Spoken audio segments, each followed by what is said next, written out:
my name is Lenny and this is R.T.B Models, and welcome to this, the first video in God knows how many videos on this. Well, you know what it is because you read the title.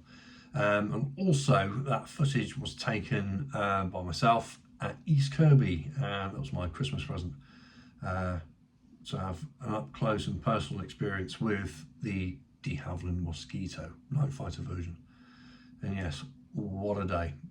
If I remember, I shall put in all the details below in the comments so you can check out the website. So anyway, the Airfix 1/24 scale Mosquito first came out 2010, and I think it was the day it came out I went and bought it. 13 years later, I still haven't finished it. I've had numerous amounts of false starts on this. Yeah, a lot. But anyway, basically this video is going to be me rambling on, telling you the build thus far, and I'll be showing you bits and pieces and what I've done, and hopefully you'll get an idea of the actual kit itself. But also what me and Rob are going to do is we're going to film certain areas, certain parts, just on our own. I mean, it's going to be completely up to ourselves what we actually show. If we double them up, so be it. But also there is one thing that we are going to concentrate on is the landing gear, because the landing gear is extremely weak, and if Rob can, he's going to pin his to actually make it a bit more structurally viable, or it'll be me just sticking it together and hoping for the best.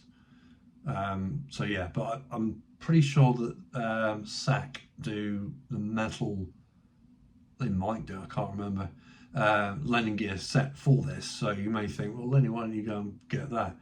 Well, one, I can't afford it, and B, we're just going as is, out of the box mostly. So anyway, all I'll do is let me show you now where I'm up to with the kit.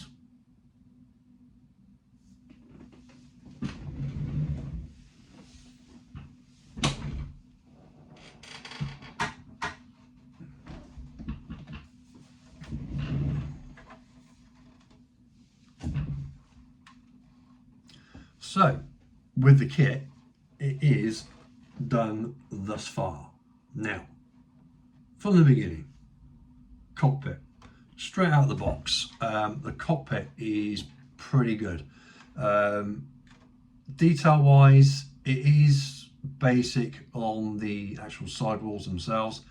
Yeah, you've got your throttle quadrant, your trimming, your fuel pumps and all that kind of stuff is actually there on the port side. However, there's quite a lot of wiring that's not, which I am going to include at some point, fingers crossed. On the navigator's side, yeah, the actual detail is there for the fuel system, pump switches and fuses. That's there, but there is a little bit more wiring, as it were, that can be put on. Seat wise, really good. The actual pilot seat is quite thin, so it is quite in scale. But one thing I will suggest, well, will say to you now is there are quite a lot of ejector pin marks that you'll need to get rid of because they are in plain sight. And if you don't, it really does spoil the actual finish of it. But otherwise, in the cockpit, the only other details I put in is the pilot's piss tube, some maps, also, oh yeah, you've got the fire extinguisher and the flares. They're actually in there as well as standard in the kit. So yeah, it is quite a comprehensive, detailed cockpit from Airfix. However, there are things you can put in there just to make it a little bit more of, you know, a bit more realistic. But that's my aim anyway. Otherwise, you got that. That's pretty decent. The actual bomb bay itself, again, what I'll do is let me show you some other pictures, other close-ups, whatever. So just to let you have a quick gander at that, that's basically the cockpit in a nutshell. Yeah, the actual instrument panel, that's quite nicely detailed. That's completely out of the box. You can see around there, you've got your compass, you've got your throttle quadrants, your trim and all the rest of it. That's all in there. So it is all very, very good. And yeah, I am having problems trying to get this around on the bench because it's such a large kit. But anyway, we'll get through that. So yeah, the actual cockpit itself, really, really nice. And yeah, it does sort of like lend itself just for a little bit more detail. Right, what we've got is the actual bomb bay itself now. Everything is built up and it goes together really nicely. Okay, the one thing I will say is their kits in 24 scale, especially the new ones, especially this one, it does fit rather well. Well, these parts do anyway. Basically, what's going to be happening in basically here, this is going to be where the fuel tanks or the fuel pods will be. We'll have the 20mm Hispano cannons on here, and also I may put a couple of bombs in there. I don't know. I haven't completely decided what aircraft this is going to be. However, it is going to have the invasion stripes on it, and from a particular squadron. But what mission, where it was, I have not yet decided. But as you can see, it is fully detailed as much as it can be, but again, it can lend itself to a bit of wiring and a bit more further detail. But yeah, apart from that, it's absolutely great. Right, with the main wing itself, it is actually the same as it would be in, well, for the real thing. It is a one-piece wing, and it actually does attach the same as the real aircraft. It is an extremely tight fit, but when it fits, it just clicks together and that's it.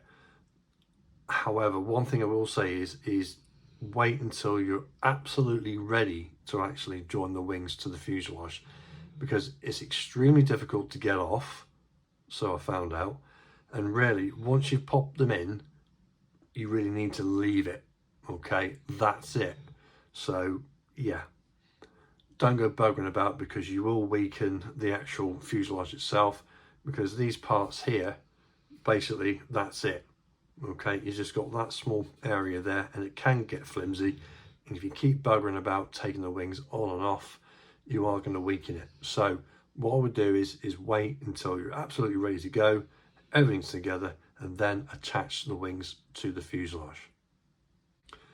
With the tail section though, that again is pretty self-explanatory. Uppers and lowers, the rudder and the elevators. The elevators actually come in one piece and they can work very, very well. Okay, so you can have them dipped, or if you're having flight, you can have it in whatever angle that you want.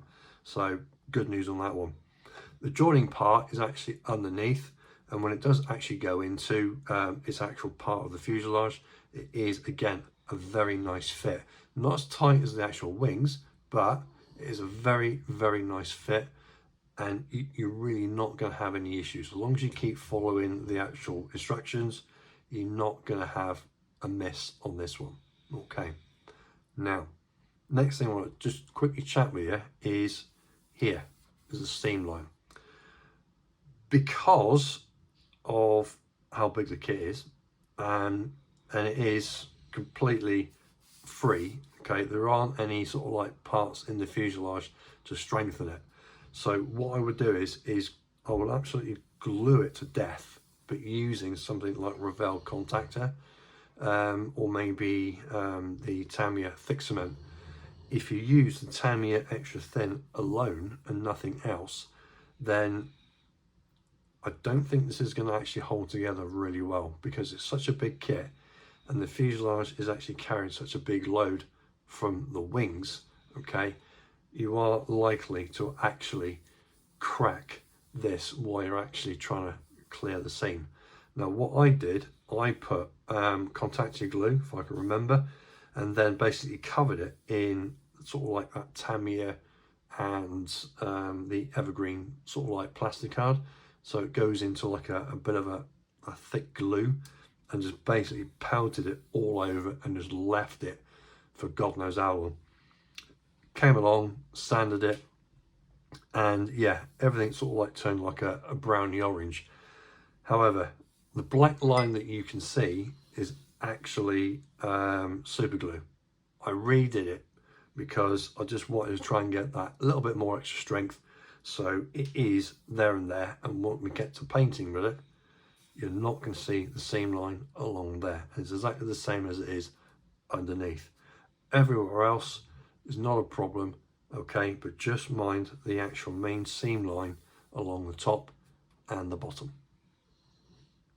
Right, so that is basically in a nutshell of where I'm at the moment, okay. Does look I've done quite a bit, but if I'm honest, when you look at the instructions, yeah, there's still quite a long way to go. So what's going to happen is now I'm going to go off and I'm going to attempt to finish off the actual cockpit itself, putting in the wireless and the transceiver, or the transmitter and the receiver, do some wiring, put the Sutton harnesses on, and anything else that I can sort of like jiggle in there, as in the wiring, then I will do so. And hopefully I might be able to capture that actually on the video as well. Not on this one, the next one, okay, which will be coming out, well, straight after this one. But anyway, this is it. Hopefully you'll join me and Rob on our journeys. Oh, by the way, he is doing the Picard one, the raid at the Amiens prison, and I'm doing, like I said, a Mosquito from a squadron. I don't know yet, but it will be in the invasion stripes itself. Okay, so thanks for watching and listening to my ramble, and hopefully next time on this video, or on another video should I say, I'll have some progress for you. So until then, thanks very much for watching, and yeah, happy modelling.